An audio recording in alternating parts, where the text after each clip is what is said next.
জুলাই থেকে নতুনভাবে নতুন নিয়মে নামজারিকরণ কার্যক্রম শুরু করা। ভিডিওটি খুবই ইনফরমেটিভ হতে চলেছে, সো সাথেই থাকুন। সুপ্রিয় দর্শক মন্ডলী, জুলাই থেকে নতুনভাবে নতুন নিয়মে নামজারি কার্যক্রম শুরু করা হয়েছে।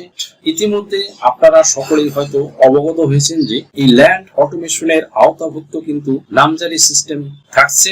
আপনার জমির এখনো খারিজ প্রদান করা হয়নি, আপনি দলিল অনুযায়ী জমির মালিকানা লাভ করেছেন, বাট আপনার খারিজ হয়নি। এমন হলে আপনি যেমন নাম উঠাতে পারবেন না, আপনি জমি জমার খাজনা প্রদান করতে পারছেন না, জমিটা কারো কাছে বিক্রি করে দিতে পারছেন না, বা আওয়াজ বদলও করতে পারছেন না। এই সকল সমস্যাগুলো কারণেই কিন্তু আপনাকে অবশ্যই নামজারি করতে হবে। হাওয়ার আপনাদের জন্য অত্যন্ত সুখবর হলো, আপনি বর্তমানে সরকার নির্ধারিত যে ফিস, এই সরকার নির্ধারিত ফিস যেটা এর ভিতর থেকে নামজারি করতে পারবেন। তবে এখানে আপনাকে কয়েকটা গুরুত্বপূর্ণ বিষয় আগে সতর্কতা অবলম্বন করতে হবে। যদি এই কয়েকটি বিষয়ে আপনি সতর্কতার সাথে সম্পন্ন করতে পারেন, তাহলে আপনি কিন্তু সরকার নির্ধারিত ফি এর ভিতরে থেকে নামজারি করতে পারবেন।